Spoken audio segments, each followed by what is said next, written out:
মাঝে মাঝে যখন আমাদের রান্না করতে একদমই ইচ্ছে করে না, হাবিজাবি এটা সেটা রান্না করতে ভীষণ বিরক্ত লাগে, ঠিক তখনই মনও ভরে পেটও ভরে এমন একটা রান্না করে ফেলা যায় খুব অল্প সময়ের মধ্যে। হ্যাঁ বন্ধুরা, আসসালামু আলাইকুম everyone, welcome back to my channel. তেমনই একটা রান্না আজকে নিয়ে এসেছি। আপনাদের যদি আমার ভিডিওটি ভালো লাগে অবশ্যই সাবস্ক্রাইব করতে ভুলবেন না, আর কমেন্টস করে জানাবেন কে কে আমার মতো এভাবে ফাঁকিবাজি রান্নাগুলো করে ফেলেন, সময় বাঁচিয়ে তৃপ্তি করে খেতে পারেন। তো তাহলে মূল রান্নায় চলে যাই। প্রথমে আমি একটি হাঁড়ি বসিয়ে দিয়ে সেখানে বেশ খানিকটা পেঁয়াজ কুচি দিয়ে দিলাম। একটু ব্রাউন করে ভেজে নিয়ে সেখানে 2 টেবিল চামচ পরিমাণ রসুনের পেস্ট, 2 টেবিল চামচ পরিমাণ আদার পেস্ট দিয়ে একটু নেড়েচেড়ে ভেজে নিব, যাতে মশলার গায়ে গন্ধটা চলে যায়।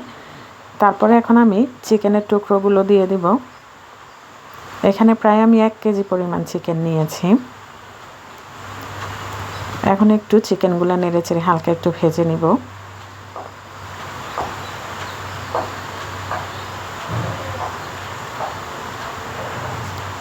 কিছুক্ষণ ভেজে নেওয়ার পরে আমি এখানে 1 ফালি লেবুর রস চিপে দিয়ে দিচ্ছি।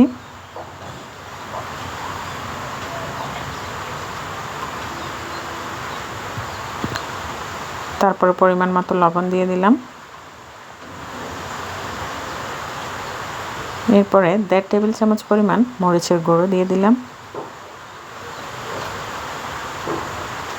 1.5 টেবিল চামচ পরিমাণ ধনে ও জিরের গুঁড়ো, 1 টেবিল চামচ পরিমাণ হলুদের গুঁড়ো, 1.5 টেবিল চামচ পরিমাণ গরম মশলা গুঁড়ো। আমি এখানে গোটা কোনো গরম মশলা ইউজ করব না, এজন্য গুঁড়োটা দিয়েছি। 1/2 চামচ পরিমাণ গোলমরিচের গুঁড়ো দিয়ে এখন একসাথে ভালো করে সবগুলোকে উল্টে পাল্টে মিশিয়ে নেব এবং এইভাবে বেশ কিছুক্ষণ ধরে কষিয়ে নেব। ভালো করে উল্টে পাল্টে মিশানোর পরে আমি ঢাকনা দিয়ে ঢেকে দিব।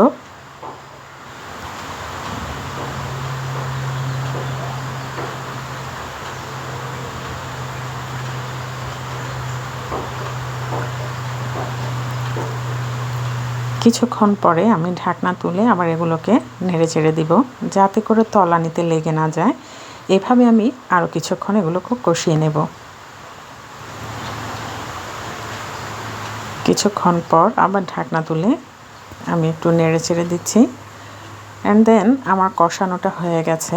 এখন আমি এখানে 2টো আলু অ্যাড করে দিব, সেটাকেও কিছুক্ষণ নেড়ে চেড়ে একটু কষিয়ে নেব।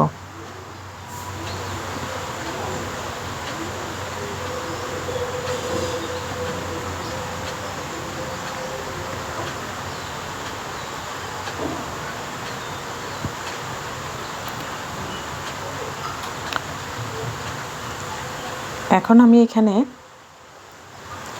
কিছু পানি দিয়ে দিব 1 কাপ পরিমাণ, যাতে মাংসটা ভালো করে সেদ্ধ হয়ে আসে।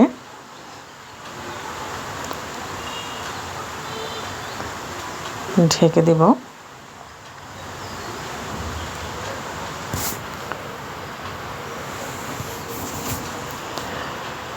একটু নেড়েচেড়ে দেখে নিলাম মাংসটা আমার সেদ্ধ হয়ে গেছে। এখন আমি এখানে 1 কেজি মাংসের সাথে 1/2 কেজি পরিমাণ পোলাও চাল দিয়ে দিলাম। নেড়েচেড়ে ভালো করে ভেজে নিব কিছুক্ষণ। এতে করে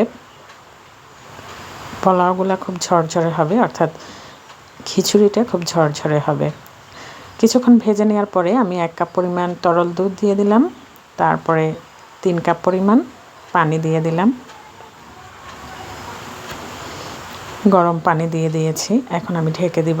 কিছুক্ষণ পর ঢাকনা তুলে আমি এখানে প্রায় 8-10টা পরিমাণ কাঁচামরিচ একটু ফালি করে দিয়ে দিলাম, কিছুটা কেওড়ার জল দিয়ে দিলাম আর গোলাপ জল দিয়ে দিলাম, যাতে একটা ভালো অ্যারোমা আসে। এখন উল্টে পাল্টে আমি একদম লো হিটে দমে রেখে দিব 15 থেকে 20 মিনিটের মতো। অ্যান্ড দেন আমার রান্না ফুল কমপ্লিট।